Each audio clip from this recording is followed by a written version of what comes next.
So welcome everybody. Thrilled to have you all joining us live. And for those of you who are watching the recording, so glad that you decided to go into our video library. My name is Rachel Justice, and along with my partner Jillian Levinson, we run the Women's Woman Gynecologic Cancer Support Program. Thrilled that everyone is here today. Clearly, the fact that we have such a hearty audience shows that sleep is a subject that, is something everybody needs assistance and help with, help included. And we are so lucky to have the incredible and amazing Emma Arousal leading us in a 3-session series.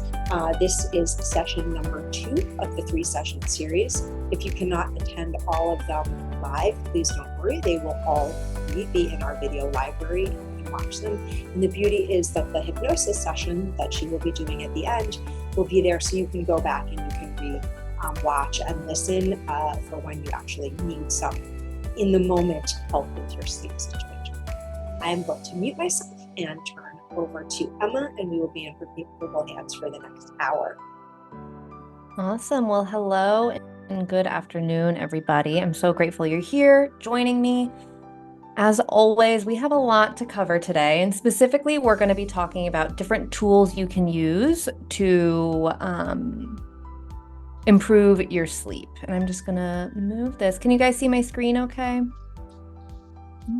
Yes? Okay. Yes. Perfect. Alrighty, well, here's what's on our agenda today. So we're going to be building off of last week and talking about how you can use things like your circadian rhythm to improve your sleep, how you can decrease arousal, that kind of racing thought, that, awake mind in the middle of the night, how you can decrease that sort of patterning, and how you can use hypnosis to improve your sleep. Now, I do want to make a few things clear before we begin. One, we aren't going to be covering medications. This is a conversation to have with your doctor about whether you should keep doing yours, whether you should add some to your regimen. That's really not what we're going to be talking about today. Additionally, please speak with your physician before instituting any of these changes, especially if you have things like mobility issues or certain mental health issues. It's always good to keep your physician in the loop when you're making any changes. And lastly, this content was prepared for those with insomnia in mind. If you have other sleep struggles like narcolepsy, again, that'll be something better to talk with your physician about. But if you don't have insomnia, you just want to improve your sleep, the options here are all things that you can consider, okay? And I see that we have a hand raised. Zoe, do you want to come off mute and ask a question? Or if it was an accident, feel free. I'm sorry, my hand was just sitting there. Got you. All righty. Well, for those who are new this week, hello, my name is Emma. I am a certified hypnotist who helps people with a wide variety of things, but what matters for this next hour or so is that I help people improve their sleep. And on the whole, I study neuroscience. I find the brain very fascinating, and I'm really passionate about allowing you to use your brain to live happier, healthier lives, and in this case, get better sleep. If you guys just give me one moment, I'm having an issue with the Zoom. Cannot see anybody, so I'm gonna quickly exit out and restart this screen share. Oh, here we go. Perfect. All righty. Sorry about that. Perfect. Here we go. I couldn't see any of you guys. I was like, where did everybody go? All righty. Now let's go ahead and dive in. Okay, so I want to kick us off by talking about a study that they did many moons ago, where they wanted to see what would happen if they got a group of normal sleepers, they got a group of people with insomnia, and they wanted to see what would happen if they had normal sleepers basically walk a mile in the shoes of people with insomnia. So they brought in the group of people with insomnia, they had them sleep at a sleep lab for a week, and they tracked things like how long it took them to fall asleep, how long they were up in the night, when they woke up, basically their overall sleeping pattern for the week. Now, each person with insomnia was matched up with one of the normal sleepers.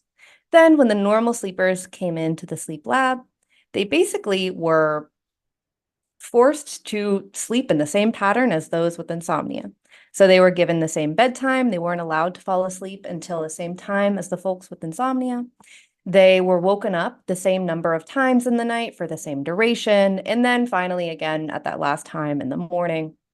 So basically, these normal sleepers got to experience what these folks with insomnia were experiencing for a full week. Now, here's what the researchers found. So to start, the quote unquote normal sleepers didn't have much tension about the whole situation, right? They weren't necessarily annoyed or angry about their lack of sleep. They knew it was part of a study.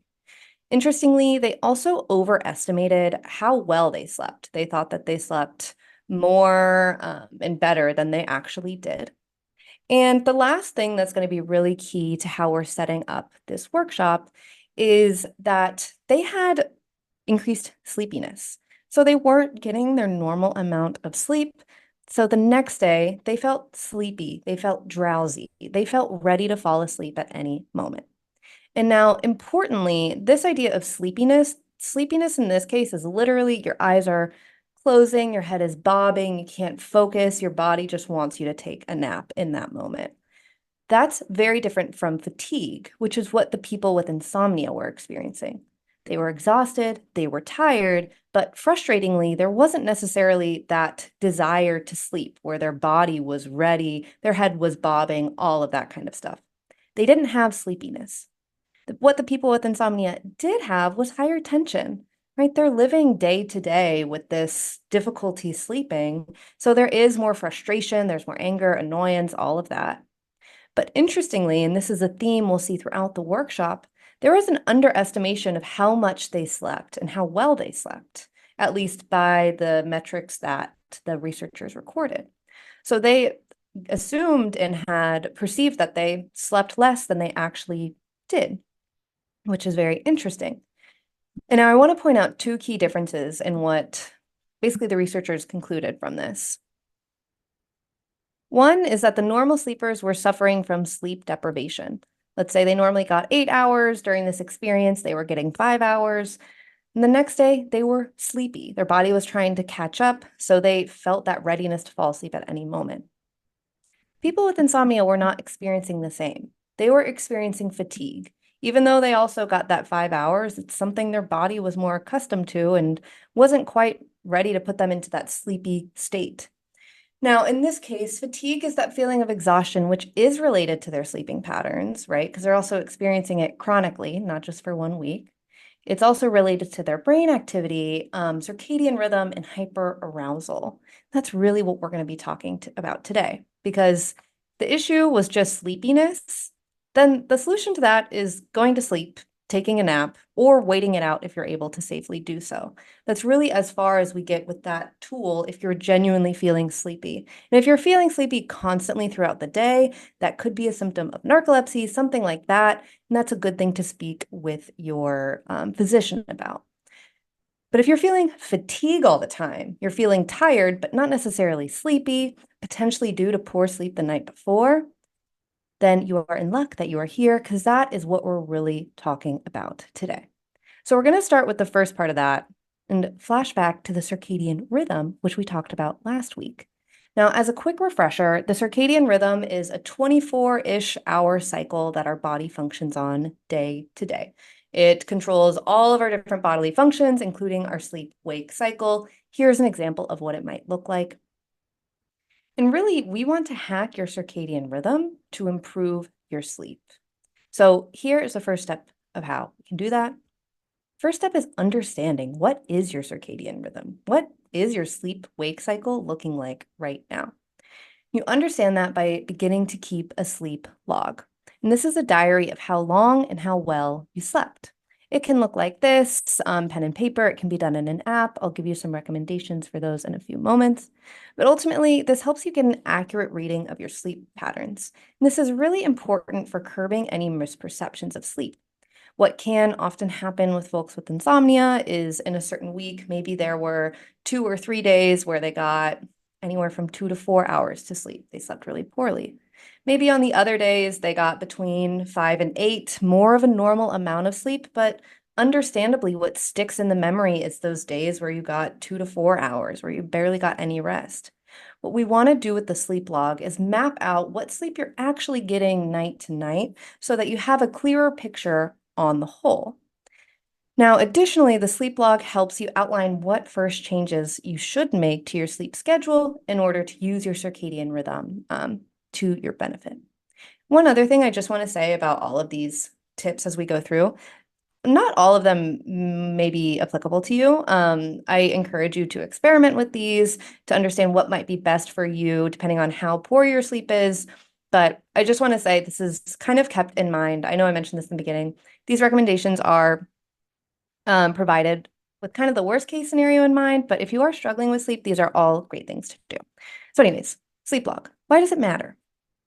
So when it comes to insomnia or just like chronically not getting great sleep, it's partially driven by that frustration, by that anger, all of that kind of stuff about how difficult it can be to sleep.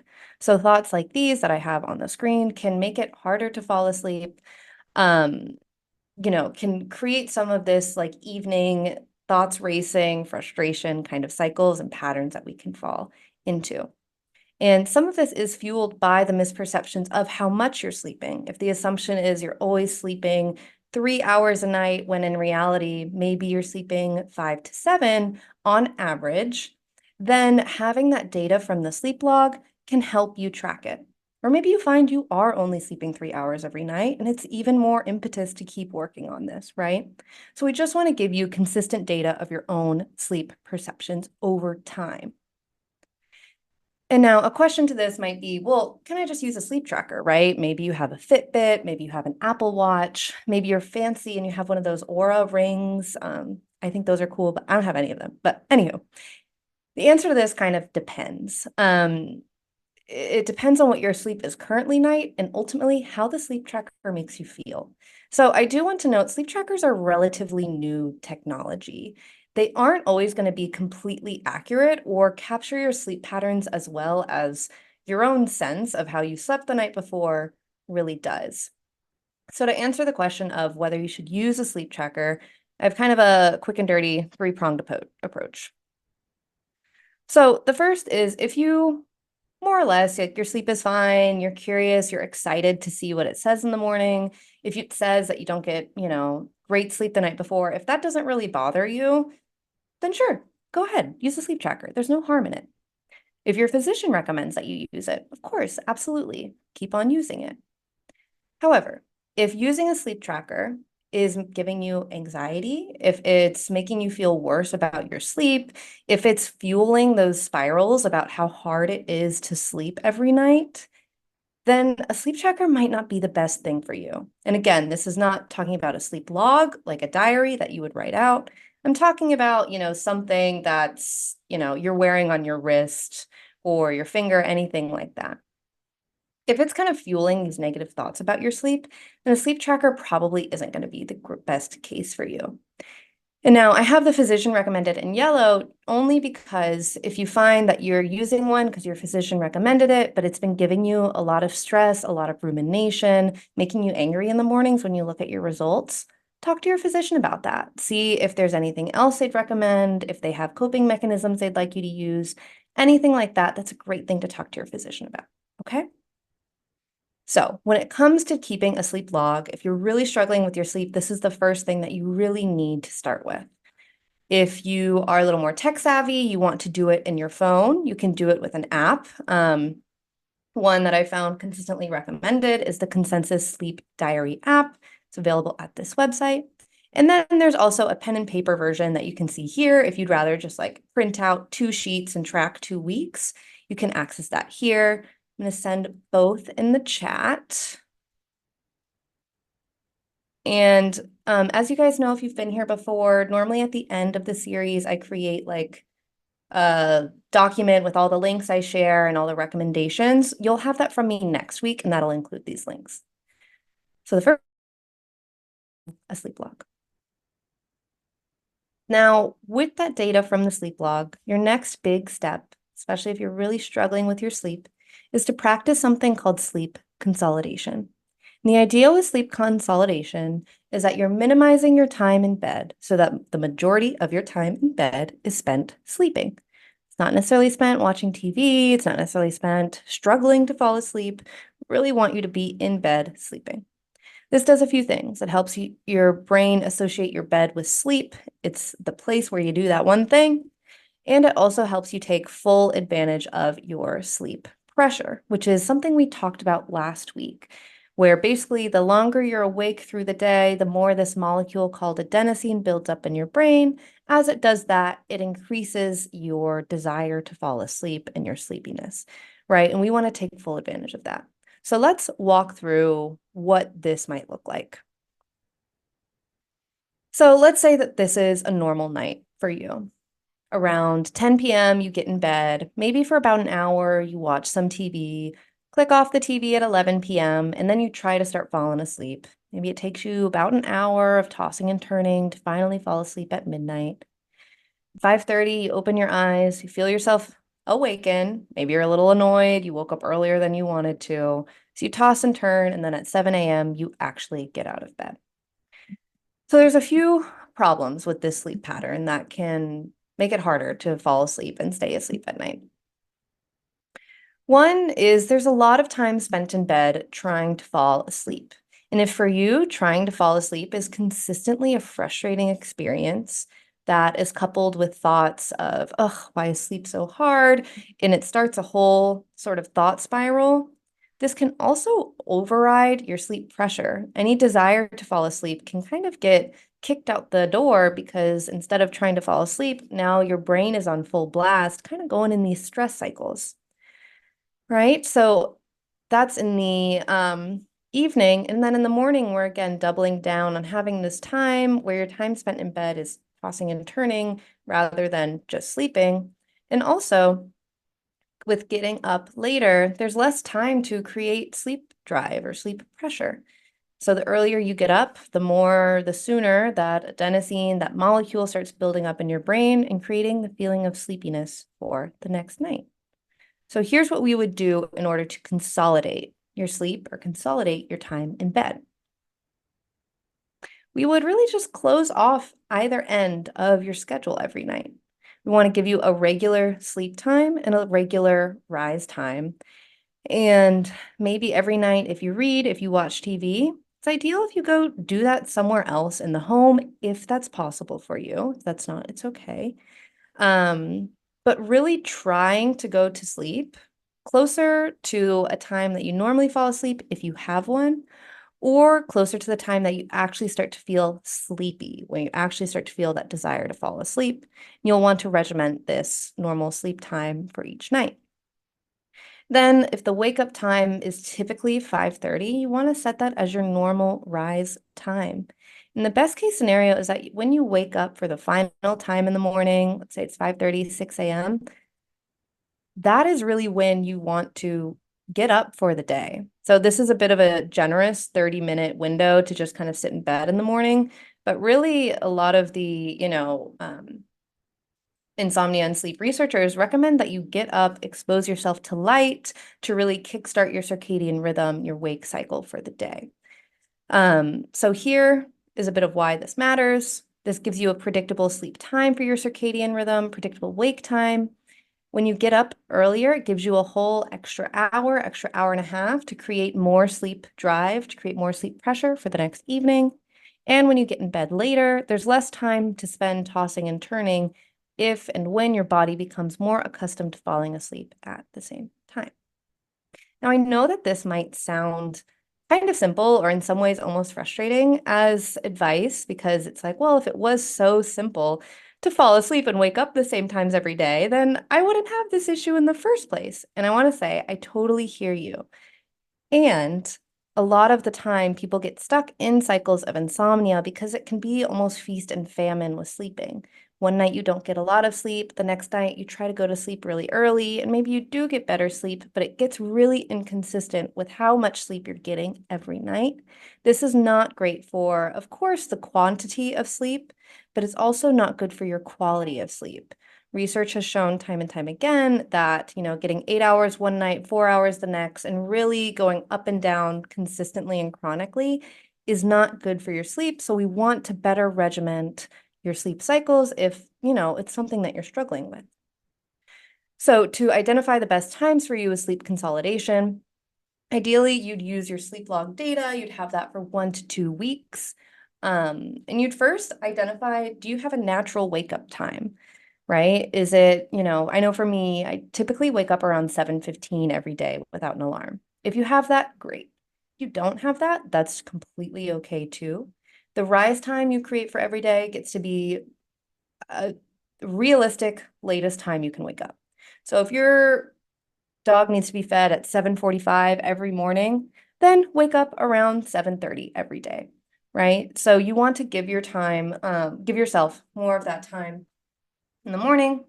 And then with your sleep log data, you also want to see, what are you averaging per night sleeping, right? As long as that number, or you'll take whatever that number is, add about 30 minutes to it, for time to fall asleep, time to wake up.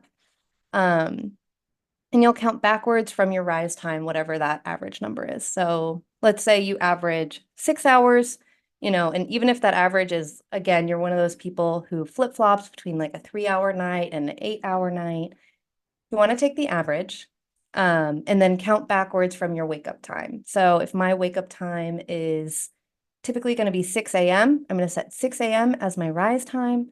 And if I'm averaging 6 hours of sleep per night, I'll count 6 hours back, add 30 minutes. That's going to be 6.5 hours, which will put me at 11:30 as my sleep time. That will be the time that I get into bed. And the goal here, again, is to get to 85 to 95% of your time in bed to be spent sleeping. And I do want to emphasize here that this is something research has shown time and time again to be helpful. So a 2022 study showed that sleep consolidation using this practice increased the sleepiness, the readiness to go to bed at night, and decreased arousal, that, time spent awake at night, feeling awake at night, all of that. So I'm about to talk about if you're waking up in the middle of the night, but I do want to pause here. Does anyone have any questions on that? Let me get a sip of water. Okay, great.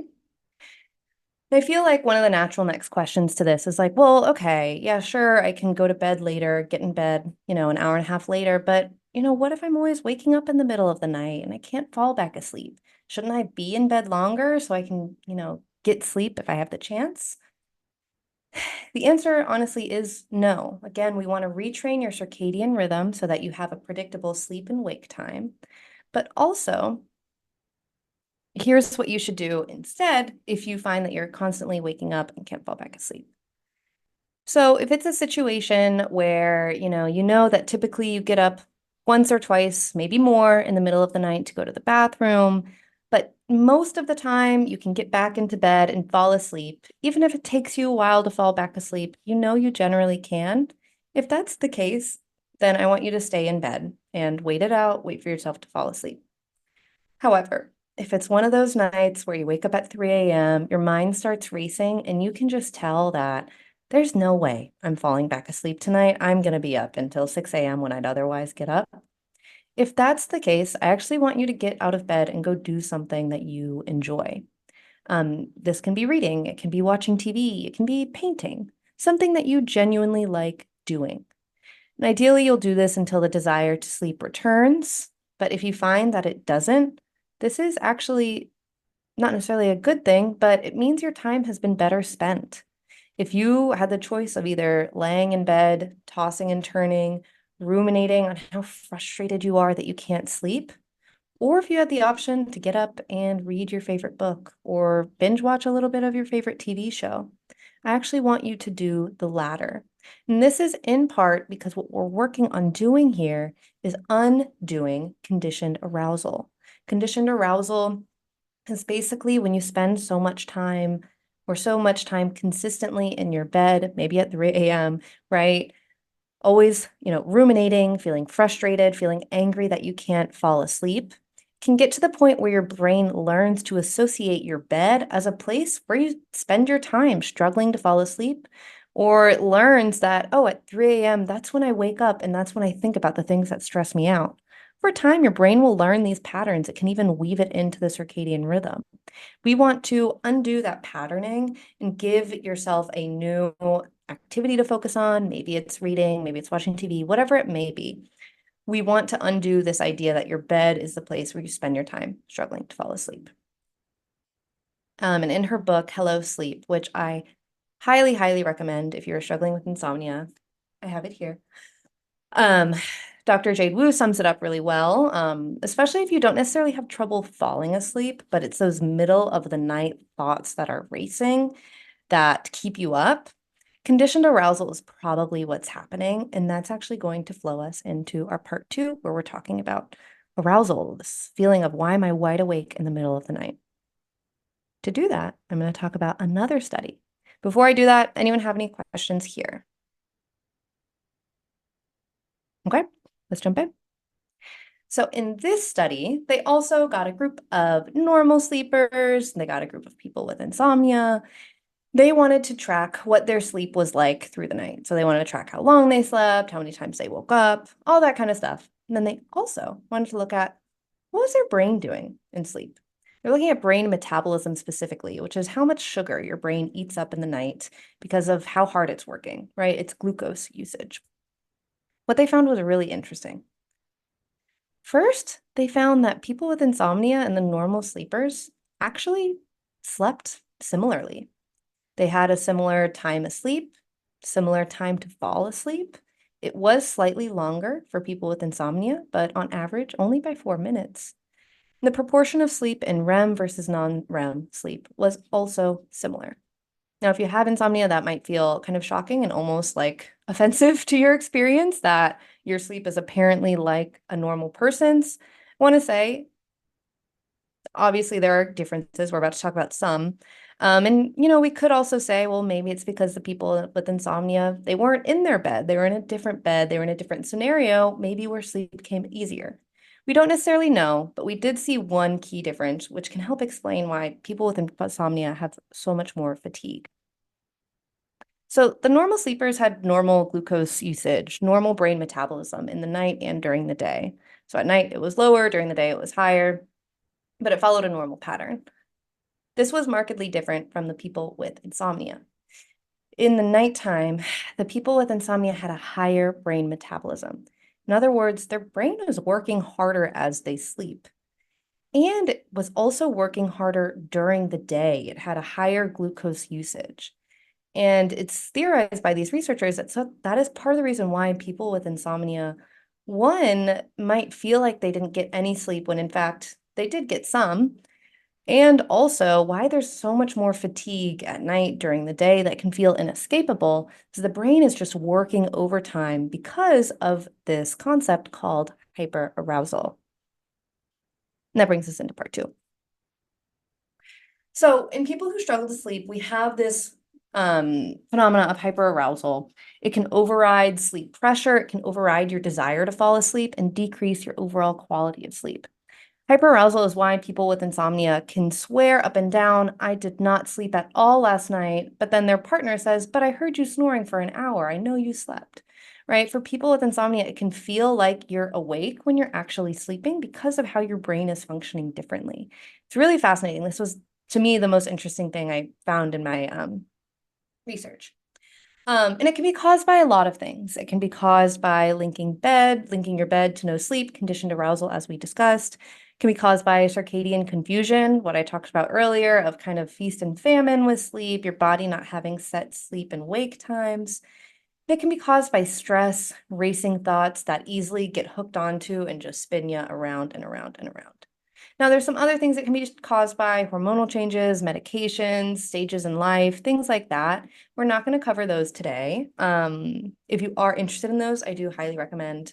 This book is really great, Hello Sleep. Another one, a little older, that's great. It's called The Promise of Sleep. Again, I'll put all these recommendations in the document I provide you guys next week.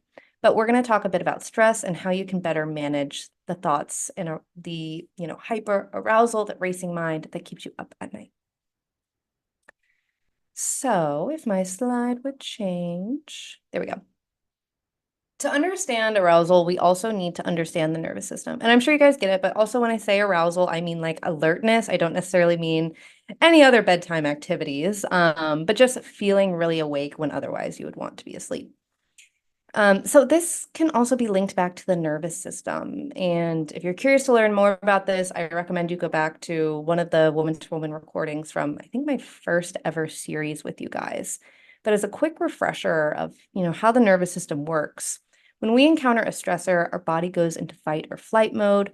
Really, the goal of our body in this case is to protect us. Our heart rate increases, our breath rate increases, our brain sends energy out to our arms and our legs, all in an effort to help us flee or fight, whatever that stressor may be.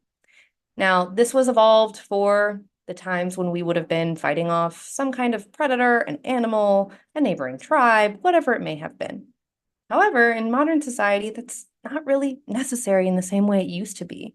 Often, the things that trigger our fight or flight response are things as simple as a thought that floats into our mind and then gets every system in our body revved up, making it really hard to sleep, overriding our desire to sleep and keeping us up, at 3 a.m., whatever time it may be. So if stressful racing thoughts are what keep you up at night, then you'll need a twofold approach. One, you'll need a new way to respond to those thoughts. And two, you'll need physical tools to help you calm your nervous system down so that it's not in such a frenzy in the middle of the night. And that's what we're going to talk about now. So let's talk first about your thoughts. So for at night, when your thoughts are racing, the first thing I want you to start doing, and this recommendation might be met with an eye roll. I know it's very typical, but I want you to start being mindful of your thoughts, getting curious and aware of what are the things typically keeping you up at night.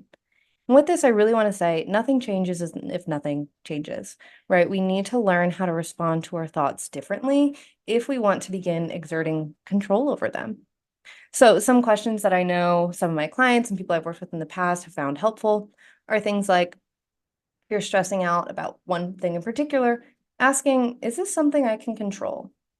The answer is, if the answer is yes, then what do you want to do about it? What's going to be your action plan? If you're up in the middle of the night ruminating on it, take a second, turn on the light, and map out a plan for how you'll handle it. See if that helps you rest a bit better afterwards because now you feel a bit more in control. If it's not something you can control, if it's completely out of your hands, you might ask yourself how you can practice acceptance, grief, or letting it go. Now, I know that that's far, far easier said than done, but it's just something to begin asking yourself. Similarly, you can ask, is this really true? Do I know this will happen? If yes, what am I going to do about it? If no, how would I react if it did happen? What would I do? What would be the response? Could I handle it? Right? Or again, how could I let it go? Can I distract myself by focusing on something else? Can I get support from someone I love? Things like that. First thing, if you're waking up consistently in the middle of the night, start tracking what the stressful thoughts are and getting curious about how you respond to them. Challenge them. The other thing I want you to keep in mind here is, how are you processing your stress during the day?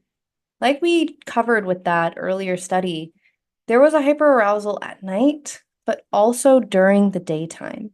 If you're up at night ruminating, spiraling, right, feeling frustrated, whatever it may be, it's good to consider whether during the day you're really giving yourself time to process, because it may be that there is a lot of stress you need to think through, feel through, etc., that just isn't given time during the day. Maybe you bottle up your emotions. Maybe you're just really go, go, go, right? Whatever the case may be, it may almost be this like subconscious need to release your stress, to ponder your stress. And maybe your body and brain realizes the only time you'll let yourself do that is the middle of the night. So I also want you to start giving yourself time during the day to process. And now I know processing is kind of like this big floaty term. What does that really mean? It can mean a few things. It can just mean reflecting on the day's events while you're on a walk outside. Can be making plans, like I was just talking about, plans to manage your stressors. How are you going to handle them? What are you going to do? It can be spending time allowing your mind to wander without any agenda, right? It can be a lot of different things.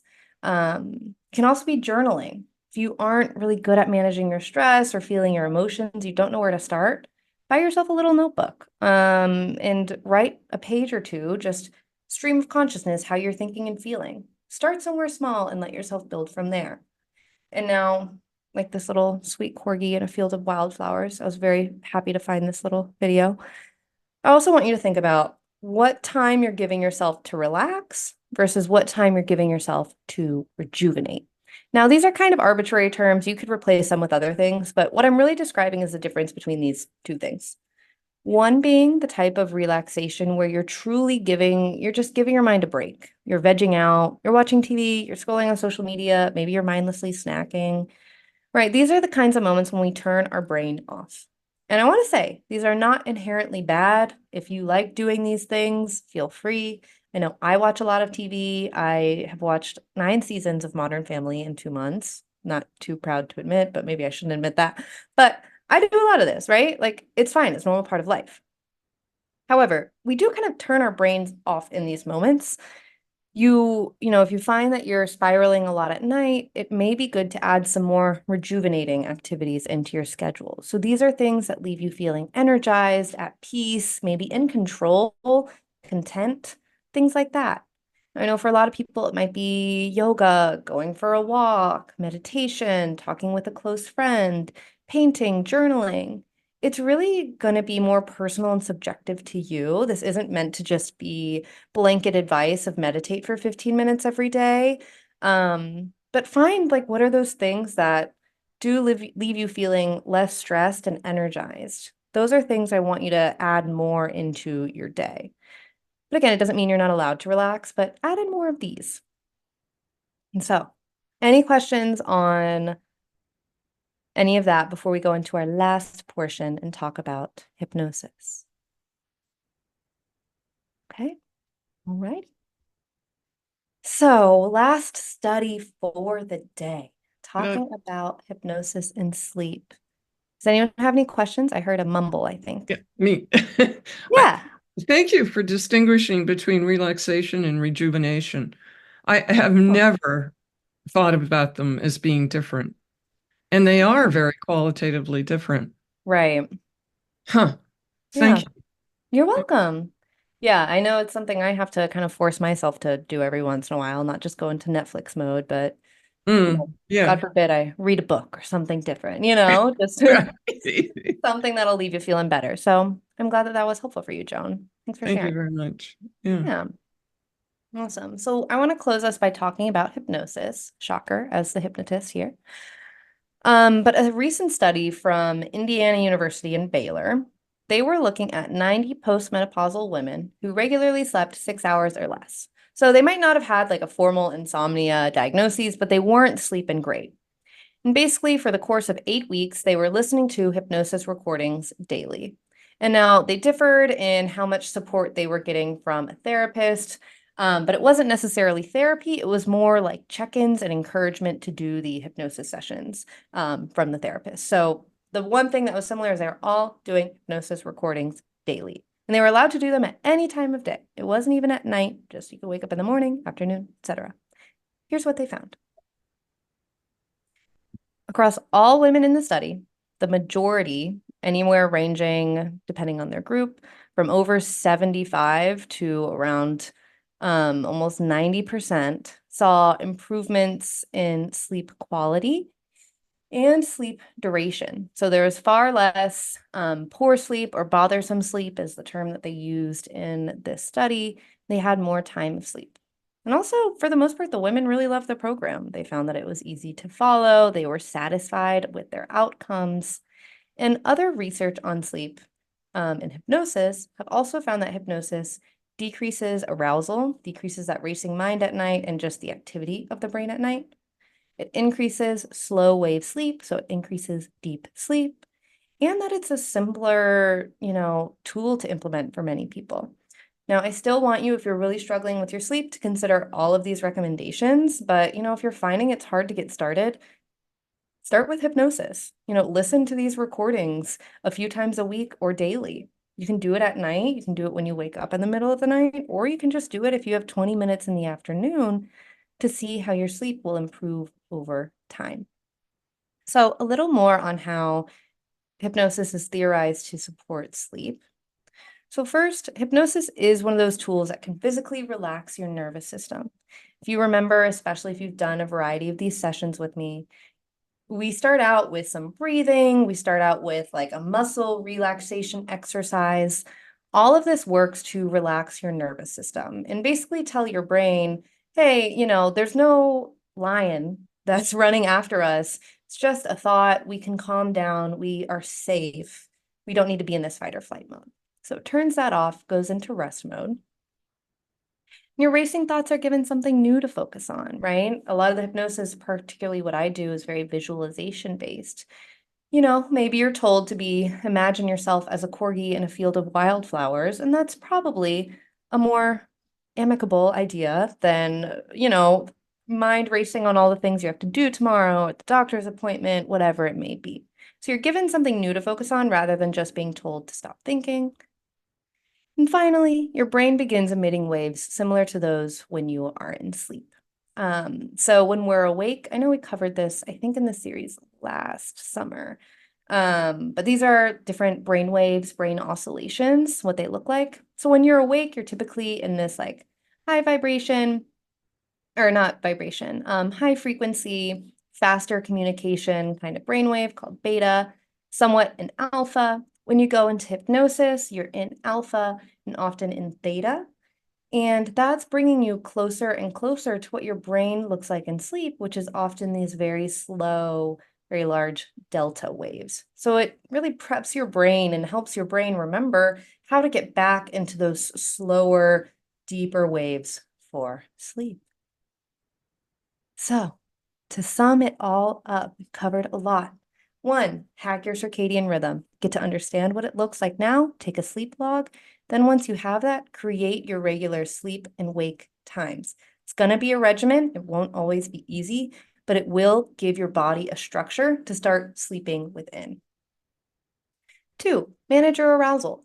Use mental tools to challenge your thoughts and make sure you're giving yourself enough time in the day to process, to rejuvenate, and relax.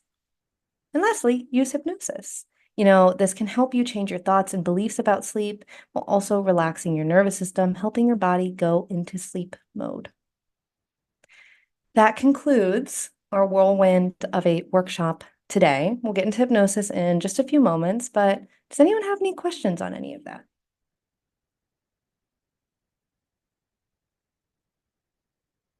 Also drop them in the chat if you do. If not, we'll run right into hypnosis. Victoria has her hand raised. Hi, I just wanted to ask you, I sometimes use a mantra that was given to me when I wake up in the middle of the night. And it could be anything from, the rosary to Om Mani Padme Hum to Shema, whatever, or just something, but my question is, does that kind of, that chanting of something over and over that is, for me, like a spiritual mantra, take you into the same place that you would go to with the hypnosis? Is it similar? It can.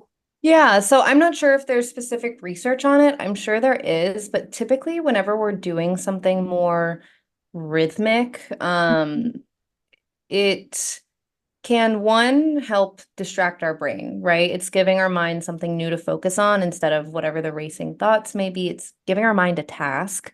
Oh, and 2, when we're doing something really rhythmic, like that our brain and our body almost have like a habit to go through. Even things like, this is kind of a weird comparison, but almost like when you're driving home from work or you're taking a route you always take and you just kind of zone out because you go on autopilot. That's also bringing our brainwaves into this slower kind of, again, rhythmic state here in alpha. Maybe for some people it goes all the way to theta. But yeah, having something like that is very predictable and that can almost put you on autopilot, definitely can move you here. And at the same time, like if it is spiritual for you, just feeling that sense of solace, feeling that sense of comfort, right? That's also a beautiful balm, that can be very helpful with sleep and just calming yourself down. It So does help me, really, I have to say. absolutely. Yeah. And that's great. And I'm really glad you have that. And I know, again, I know I'm plugging this book so much. I don't know the author. This is not an affiliate, but this has been a really fantastic book. Highly recommend. And she does talk a bit about like prayer and how that can be helpful. I didn't include it in here just because I know we all have different faith beliefs, but if that's something in your corner, definitely use it. And I'm glad that you do use that, Victoria. Awesome. Jackie, I see your hands up. Yes, hi. My question is about like what length of sleep is good, because I know for adults, like I've heard it's 7 to 9 hours, and I use my Fitbit sleep tracker, so I am pretty like up to date on my trends.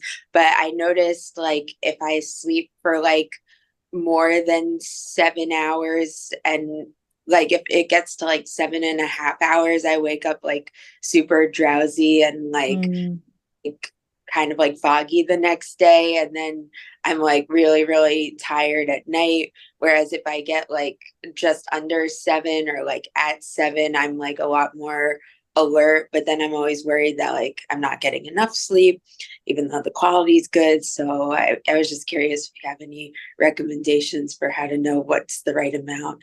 Yeah, so you're definitely right in that the standard recommendation is 7 to 9, and that's pretty standard from like age 24 onwards.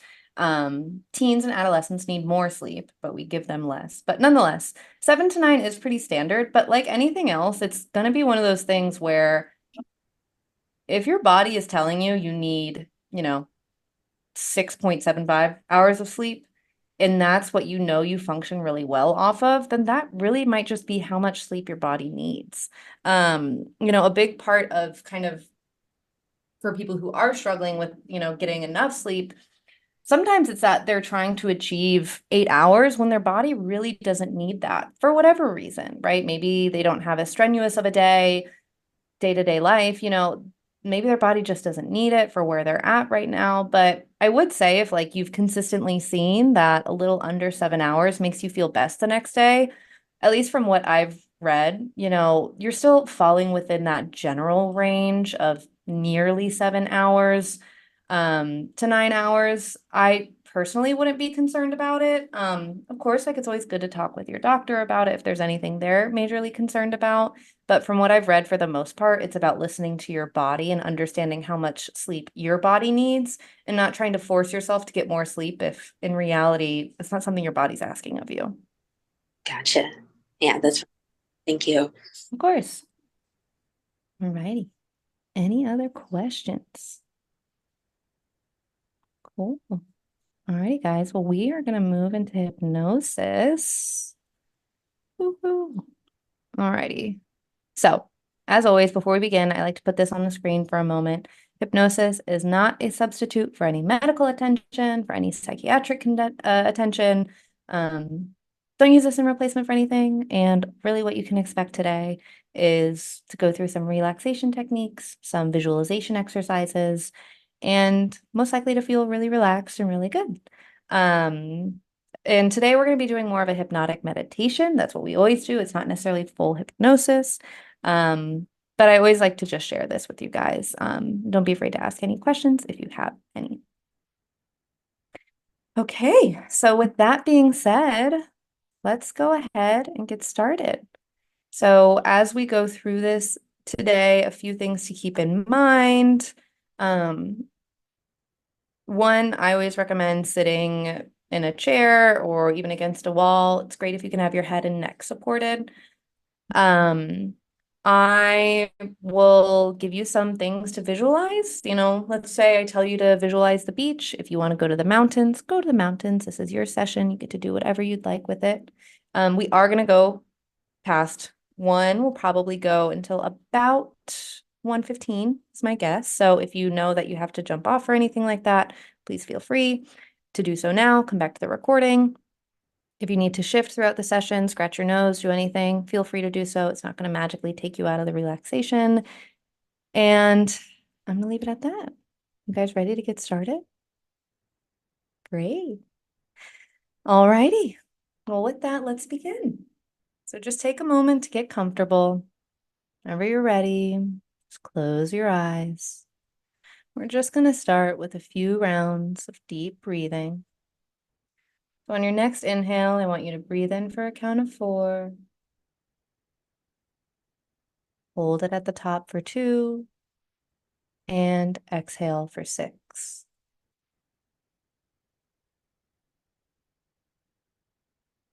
Good. And again, inhale for 4. Hold it at the top for 2. And exhale for 6.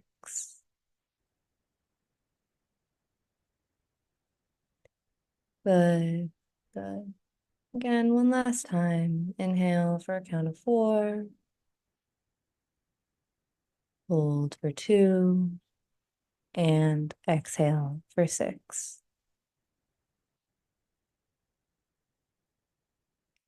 Good. Good. And in your mind's eye, I'd like you to just imagine yourself in a bubble of peacefulness and serenity. Maybe you see yourself actually floating comfortably in an iridescent bubble.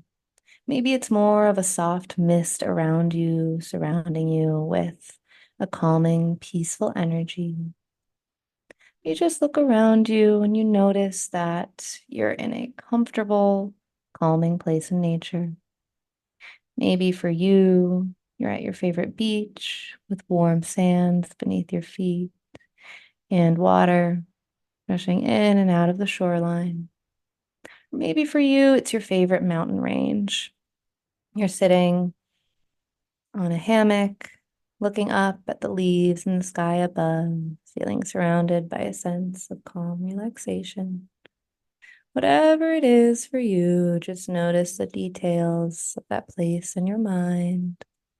As you inhale, you smell the fresh air, and as you exhale, you just start to feel your muscles relax. You start to feel yourself infused with a sense of calm relaxation. You're able to lead yourself directly into this state of relaxation just by releasing any tension in your muscles while we're in this calming, comfortable place. So to do that, you start at the crown of your head. You just relax your eyebrows, your cheeks, your jaw. You take note of whether any muscles in your face are holding tension, and you just release that. Good. Move down your neck, releasing any tension in your neck or your throat.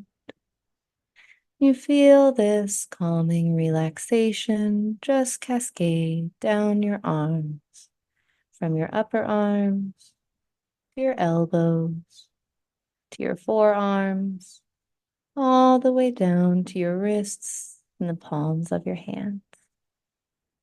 And as this bubble of peacefulness, a soft mist surrounds you, you just feel your chest relax. Release any tension in your abdominal muscles. Good. Just allow this tranquility to move down your legs, from your thighs to your knees, to your calves, all the way out to your ankles and the bottoms of your feet. It's like any remaining tension in your body just flows out the bottoms of your feet, is absorbed by the Mother Nature beneath you. And as you look up to the sky, you notice that it's just starting to get dark as the sun begins to set. Lower, lower. And in a few moments, I'm going to count from 7 to 1. With each count, the sun will sink lower and you will feel more and more relaxed and at peace. By the count of 1, the sun will sink below the horizon and a beautiful, calming twilight evening will appear above you. The 7, just noticing the beautiful colors in the sunset. 6, feeling more and more relaxed. 5, going deeper and deeper. 4, seeing the sky slowly turn to a soft blue. 3, feeling so good. 2, totally relaxed. And 1, seeing the sun sink below the horizon, seeing a starry twilight sky above you.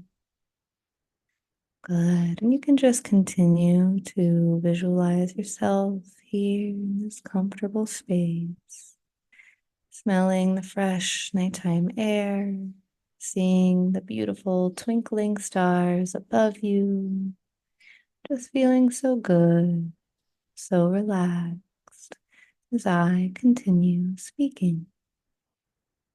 You're now completely relaxed. You might find yourself drifting comfortably into sleep. If you need to do so, you can do so safely. You can do so now if it's the time. You just continue feeling and deepening this peaceful sense of relaxation. And you're here today to change your sleep habits. Maybe you found it difficult to fall asleep, or maybe your mind stirs in the middle of the night, keeping you awake for longer than you'd like. Regardless of what you've experienced, here today, using the power of hypnosis, we're going to use your mind to help you get deep, peaceful, uninterrupted sleep each night when you go to sleep. So in hypnosis, there's something called the law of reversed effect. Essentially, the harder we try to do something, the more elusive it becomes. This rings especially true for those who wrestle with thoughts of sleep at bedtime, only finding sleepiness to slip away despite their best efforts.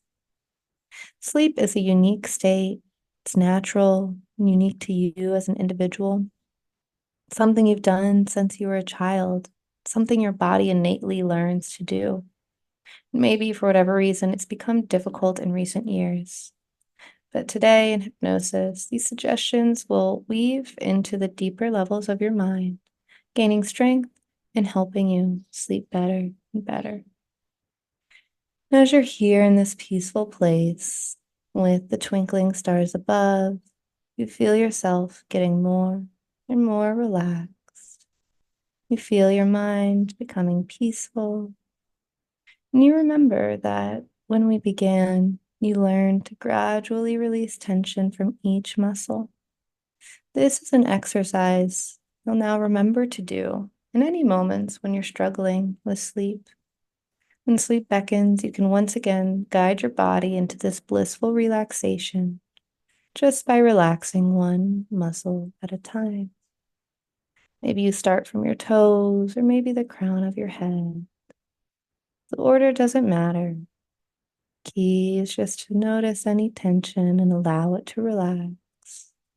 Maybe you just do so now, allowing any lingering tension to release, feeling the peacefulness that gets replaced with it.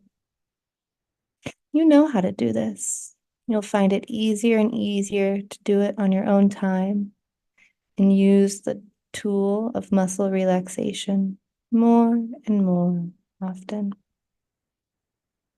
As you just sink deeper into this gentle hypnotic rest, you again just notice the details around you. Maybe you hear soft whistling of the wind in the leaves. Maybe you see a shooting star go by in the night sky. Let your mind roam freely in this place, drifting effortlessly into a state of warm comfort. And as you're here in this comforting space, a warm, cozy mist begins to gently surround you. You notice that it almost feels like a soft cloud coming down and gently patting your arms, legs. Maybe you feel heavy, maybe you feel light. You just notice what color the soft, calming mist is. Maybe it has hues of pink, baby blue, a soft green. You notice that the color of this mist just reminds you of sleep. And as it surrounds you, you find it easy and comfortable to breathe. And just as the mist is see-through, it can come and go, as do any thoughts that might arise.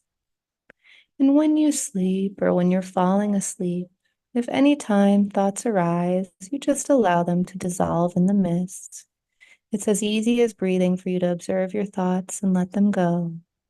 This comfortable, calming mist is here to absorb anything from the day, keeping you from sleep.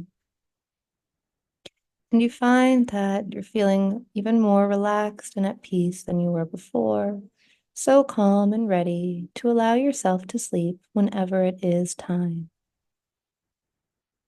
You notice perhaps how, as this soft, comfortable mist just envelops you in a warm, cozy feeling, maybe my voice becomes a distant murmur, blending into the tranquil haze as your body gets more and more relaxed. You feel more mentally serene in this calming place. Good. And with this experience today, you realize that you know how to relax your body. Your body has been created to sleep.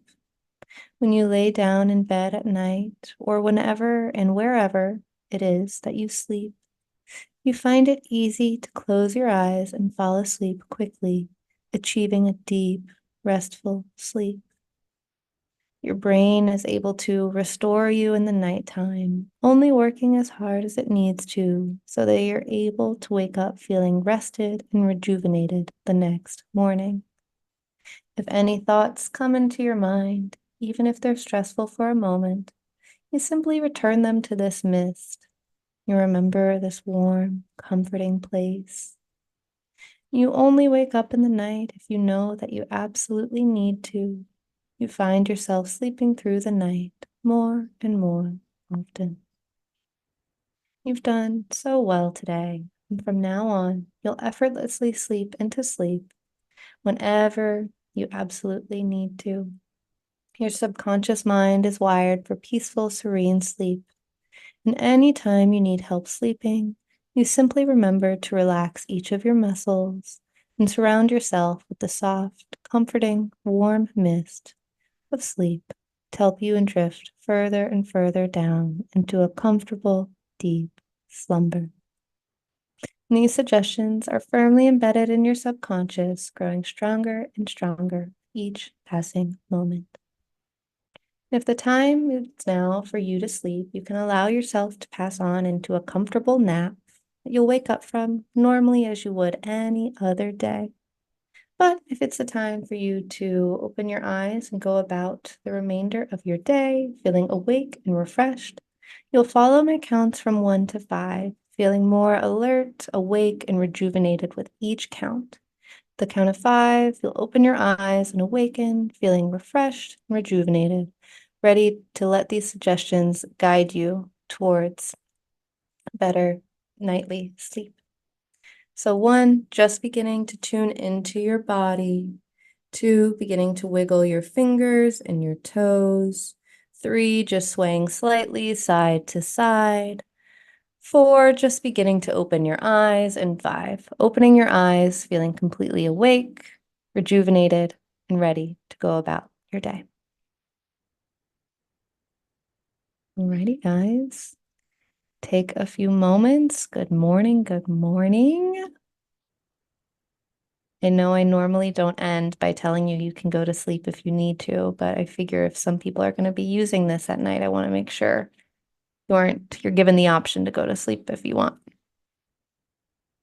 So if anyone wants to share, feel free to let me know how that was for you or how you're feeling. Oh, Sean said this I was just wanted, oh, sorry. No, Sorry. go ahead, Janet. I fell asleep this time, which I don't usually. I guess I didn't sleep that well last night. But if I was sleeping when you were talking, was I still listening? Because I really Yeah. fell asleep. Okay. Yeah. Yeah. You don't have to It worry still about that. sticks in. Okay. Yeah, the Thank you. subconscious mind's always awake doing its thing. I do have some clients when we're not working on sleep. I normally don't like it when clients lay down because oftentimes, we could be working on anxiety, smoking, could be anything. But if people are laying down, a lot of the times they fall asleep. So in those cases, I like them to stay more awake if they can, but it's definitely not a bad thing. And in this case, the whole point is to help you sleep. So that's okay with me. But yeah, of Thank you. Okay. course. It was good. Good. I'm glad you enjoyed it. Awesome. You're so welcome, Denise. I'm glad you enjoyed it, Sean. Awesome. Thanks so much, Sean. I'm really glad you're able to join today. Well, today you are leaving with a lot of tools to use for sleep. I hope it wasn't overwhelming with too many. Next week, you'll be getting like a summary document where you can kind of look at them. I feel like for me, that's easier to see it almost like a checklist. So you'll get that next week. You also had this experience in hypnotic meditation for sleep. So I highly recommend coming back to this and using it whenever you might need it. But otherwise, that's it for today. Thank you guys so Thank much. you so much. It was really wonderful. You're Really so welcome, wonderful. Victoria. We have a question about the recording. I believe Rachel has the link for that. But yeah, next week we'll be talking about dreams, the science and spirituality of dreams. So that'll be fun. We'll have a hypnosis session like today, but that'll be our final session. Don't be afraid to reach out if you have any questions. Here's my email. Otherwise, thank you guys for being here today. I always have so much fun doing this. Thank you. Thank you. Thank you. Thank you. Thank you. So much. It was really fantastic, Emma. And boy, did I feel a lot of stuff that I need to do. So I always like when I connect personally with the content. And in terms of where this video will be, once our video editor works on it, it can take up to a couple of weeks on that. It will be in our main video library. The link for that is at the end of our main calendar that we circulate regularly. So Emma, thank you. You are the best. You are amazing. And Emma really means it when she says reach out. I know a bunch of people reached out after last session, so please feel free to reach out to her, directly. She is very receptive. So absolutely wonderful. And I look forward to seeing you all next week. Thank you. Bye. Bye.